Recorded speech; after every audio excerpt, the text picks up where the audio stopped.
Minha nora me chamou de inútil e me deixou sem comida. Mas ela não sabia que eu estava gravando tudo. Aquele dia, sentada na cozinha vazia, com o estômago roncando de fome e o coração batendo forte, eu olhei para o celular escondido na gaveta e soube. Aquelas gravações iam mudar tudo. Ela achou que eu era só uma velha esquecida, que engolia cada humilhação em silêncio. Só não esperava que, enquanto ela gritava, eu estivesse guardando cada palavra como prova. E agora, a hora da verdade estava chegando.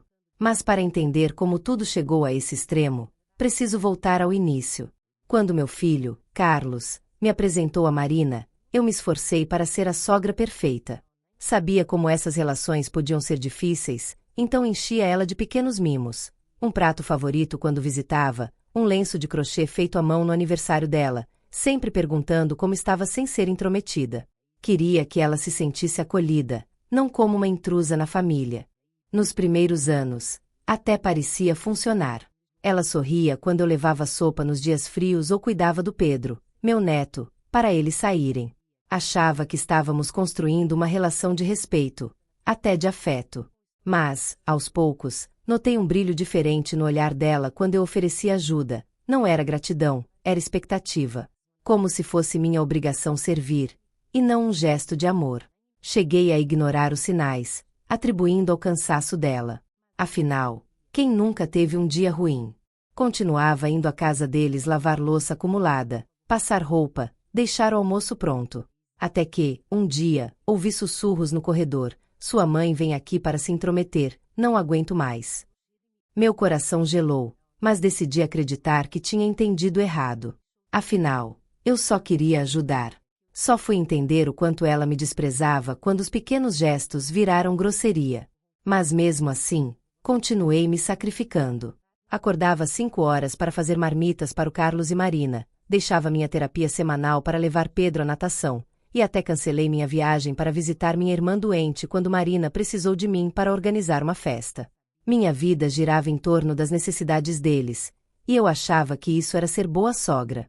Meus próprios remédios ficavam esquecidos na gaveta, mas eu nunca falhava em preparar o bolo de aniversário que Marina adorava. Passava noites em claro costurando o uniforme rasgado do neto, enquanto minhas dores nas costas pioravam. Até meu pequeno jardim, meu único refúgio, morreu de abandono. Não sobrava tempo para regar as plantas quando tinha que limpar a casa deles 3 vezes por semana.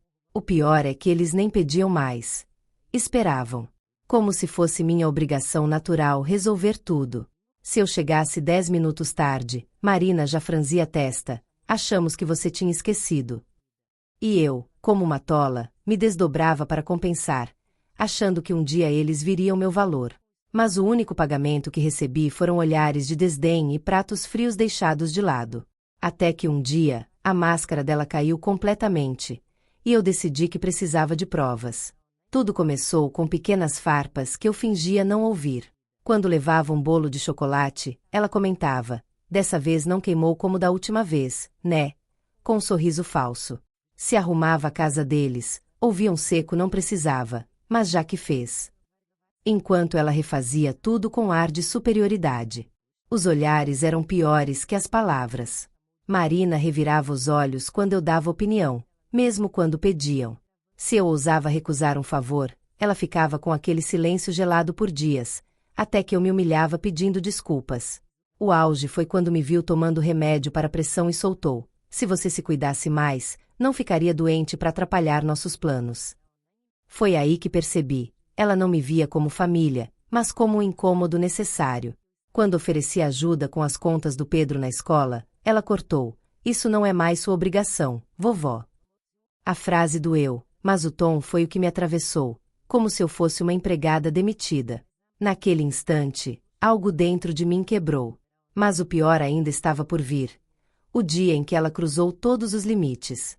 As humilhações deixaram de ser sutis e passaram a acontecer na frente de todos. Lembro quando preparei o bacalhau da Páscoa, receita de família que sempre elogiaram. Marina provou, fez cara de nojo e disse alto para as visitas: "Nossa, tá salgado demais. Quem é idoso perde o paladar mesmo, né?" A risada dos outros cortou minha alma, mas eu só sorri, enxugando as mãos no avental. Nas reuniões de família, ela adorava me corrigir. Se eu contava uma história, ela interrompia. Não foi assim, Dona Marta, sua memória tá falhando. Quando segurei meu neto no colo, ela arrancou ele de mim dizendo: Cuidado, vovó é frágil demais. E pior, meu próprio filho ria dessas brincadeiras, como se eu fosse uma piada ambulante. A gota d'água foi o jantar de aniversário do Carlos. Passei o dia todo fazendo seu prato favorito, lasanha bolonhesa. Marina olhou, virou o prato com a colher e soltou. Tá crua no meio. Idoso devia saber que forno precisa de temperatura certa. Naquela noite, pela primeira vez, deixei as lágrimas rolarem no travesseiro. Mas também decidi algo: nunca mais sofrer calada. Foi quando comecei a gravar tudo, e descobri uma crueldade ainda maior. O dia começou como qualquer outro. Cheguei cedo para cuidar do Pedro, que estava com febre. Marina saiu para trabalhar sem nem agradecer, como sempre. Quando o menino adormeceu, resolvi fazer uma sopa para ele e deixar pronta para o jantar da família. Foi então que ouvi a chave girar na porta. Ela entrou como um furacão, jogando a bolsa no sofá. Onde está minha blusa lavada? Você esqueceu de novo? Gritou antes mesmo de me cumprimentar. Tentei explicar que tinha priorizado cuidar do neto doente, mas ela não deixou. Inútil. Não serve nem para isso direito. O silêncio que seguiu foi tão pesado que eu podia ouvir meu próprio coração aos pedaços. Naquele momento, senti algo dentro de mim se romper definitivamente. As mãos tremiam tanto que quase deixei cair a colher de pau. Enquanto Marina revirava a geladeira reclamando que não tinha nada para comer, sem se importar que eu mesma estava horas sem comer, o celular no meu bolso gravava silenciosamente cada palavra. Pela primeira vez, eu não chorava, apenas planejava. Mas o que ela não sabia era que eu já tinha provas suficientes para mudar tudo. Naquele momento, enquanto Marina continuava seu discurso cruel, eu apenas abaixei a cabeça e continuei mexendo a sopa. Meus lábios tremiam, mas nenhum som saiu. Havia aprendido que qualquer resposta seria distorcida ou usada contra mim. Por fora, parecia a mesma sogra submissa. Por dentro, uma mulher que finalmente acordava. Enquanto ela falava sozinha, reclamando da casa desarrumada e da minha incompetência, eu observava cada detalhe. O modo como franzia o nariz, os gestos exagerados, o tom de desprezo que agora estava registrado em áudio. Até meu silêncio ela transformou em defeito. Nem para responder você serve, é burra mesmo. Mas dessa vez, as palavras escorreram como água em uma pedra. Eu já não estava mais ouvindo.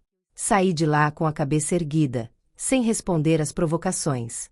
A vergonha que antes me consumia foi substituída por uma calma estranha. No ônibus de volta para casa, enquanto revisava mentalmente cada humilhação, senti algo novo. Não era mais dor, era determinação. As lágrimas que não derramei na frente dela se transformaram em combustível para minha decisão. O que aconteceu quando mostrei as gravações para quem realmente importava? Tudo começou 3 meses antes, quando contei ao Carlos sobre as humilhações e ele respondeu: Mãe, Marina não é assim, você deve ter entendido errado. Naquela noite, com as mãos trêmulas, baixei um aplicativo de gravação no meu celular antigo.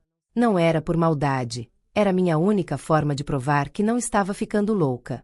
Aos poucos, fui documentando cada visita. Os insultos disfarçados de piadas, os suspiros exasperados quando eu chegava, os comentários sobre minha idade como se eu fosse um estorvo. Guardava os arquivos com nomes inocentes como receita de bolo ou lista de compras, mas dentro estavam as provas de um abuso emocional que ninguém queria enxergar. Eu não queria prejudicar meu filho, só queria que alguém finalmente me visse. No começo, me sentia culpada por gravar escondido, como se fosse errado me defender. Mas quando ouvi de novo Marina me chamando de inútil naquela gravação cristalina, a culpa virou alívio. Pela primeira vez, eu tinha como mostrar ao mundo a verdade que vivia calada. Não era vingança, era sobrevivência. O dia em que as gravações caíram como uma bomba na nossa família. Foi numa tarde chuvosa, sozinha em casa, que decidi ouvir tudo desde o início. O que descobri me deixou sem ar. Não eram incidentes isolados, mas um padrão cruel. Marina me diminuía sistematicamente, nas entonações, nas pausas calculadas, nos risinhos que eu não percebia no calor do momento. Ela sabia exatamente o que estava fazendo. Cada áudio era um golpe no peito. Na gravação do meu aniversário, ouvi ela sussurrar pro Carlos: Sua mãe tá ficando caduca, Olha como ela segura o garfo. No dia em que caí na cozinha dela, ela riu antes de perguntar se eu estava bem.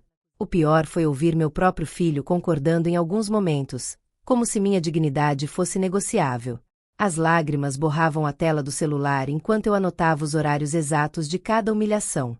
Foi quando percebi o mais cruel. Ela me tratava pior quando estávamos sozinhas, mas mantinha as aparências em público. Eu não era só chata, era o saco de pancadas emocional dela. Naquele momento, deixei de me sentir culpada por gravar. Aquelas vozes não mentiam, e pela primeira vez em anos, eu tinha a verdade do meu lado. Mas faltava a parte mais difícil, mostrar essas gravações para meu filho. Escolhi um domingo à tarde, quando sabia que ele viria me visitar sozinho. Minhas mãos suavam ao preparar o café, sabendo que depois daquela conversa, nada seria como antes. Quando ele chegou, percebi o mesmo sorriso despreocupado de sempre. Ele não fazia ideia do terremoto que estava por vir. Coloquei o celular sobre a mesa com uma calma que não sentia. Preciso que você ouça algo. Quando a voz de Marina ecoou na sala dizendo sua mãe é uma velha inútil, vi o rosto do Carlos se transformar. Ele empalideceu, depois corou de vergonha. Isso não pode ser verdade, ele balbuciou, mas os áudios continuavam implacáveis, um após outro. Pela primeira vez, vi lágrimas nos olhos do meu filho. Eu não sabia, jurava que eram só reclamações normais, ele confessou, cobrindo o rosto com as mãos. Naquele momento, senti um misto de alívio e tristeza. Alívio por finalmente ser ouvida, tristeza por ter precisado chegar a esse extremo. Ele me abraçou forte, como se tentasse compensar anos de desatenção em um só gesto. Mas quando Marina descobriu que estava sendo exposta, sua reação foi pior do que eu imaginava. 2 dias depois da minha conversa com Carlos, ela apareceu em minha casa sem avisar, com os olhos inchados de tanto chorar, ou de tanto fingir. Nossa, Dona Marta, como pode gravar escondido? Foi uma invasão de privacidade. Ela disse, tentando inverter a situação como se eu fosse a errada da história. Carlos tentou argumentar, mas Marina rapidamente mudou de tática. São só brincadeiras, você não entende nosso humor. Ela até tentou abraçar meu filho, dizendo que eu estava manipulando ele contra ela. Por um instante, vi dúvida nos olhos dele, e meu coração apertou. Ela era boa nesse jogo de distorcer a realidade. Foi então que fiz algo que nunca tinha feito. Levantei o celular na frente dela e toquei o áudio onde ela dizia claramente odeio quando sua mãe vem aqui. O silêncio que se seguiu foi cortante. Marina ficou branca, os lábios tremendo, sem conseguir inventar outra desculpa. Pela primeira vez, a raposa tinha sido pega em sua própria armadilha. O que aconteceu depois que a máscara dela caiu de vez? Quando o último áudio terminou, Marina ficou paralisada. Seus olhos saltavam entre eu e Carlos, buscando algum refúgio que não existia mais. Vi o exato momento em que ela entendeu. Não havia mais desculpas, não havia como distorcer aquelas palavras gravadas. Suas mãos começaram a tremer incontrolavelmente, e pela primeira vez, era ela que parecia frágil. Carlos, eu não quis dizer essas coisas. Ela tentou, mas a voz falhou. Meu filho se afastou dela com um misto de nojo e decepção. Tá tudo aí, Marina. Todas as vezes que você fez minha mãe se sentir um lixo, ele disse, com uma frieza que eu nunca tinha ouvido. Ela então desabou no sofá, não em arrependimento genuíno, mas na humilhação de ter sido desmascarada. Naquele momento, senti um peso de anos saindo dos meus ombros. Não precisei dizer nada. O silêncio era minha vitória. Enquanto Marina soluçava convulsivamente, eu respirei fundo pela primeira vez em muito tempo. A verdade tinha um gosto amargo, mas finalmente libertador. Ela não chorava por mim, chorava por ter sido pega. E então veio a consequência que mudou tudo. Na semana seguinte, quando Marina ligou pedindo que eu levasse Pedro na escola porque ela estava apertada, eu simplesmente respondi, não vou poder ajudar hoje. Não dei explicações, não me justifiquei, apenas disse não, pela primeira vez em anos. O silêncio do outro lado da linha foi mais revelador que qualquer reclamação. Aos poucos, fui reconstruindo minha rotina sem eles. Voltei a frequentar minhas aulas de pintura, retomei o hábito de ler na varanda às tardes e até replantei meu jardim. Enquanto isso, ouvi através do Carlos como Marina estava desesperada, tendo que cozinhar, limpar e cuidar do filho sozinha.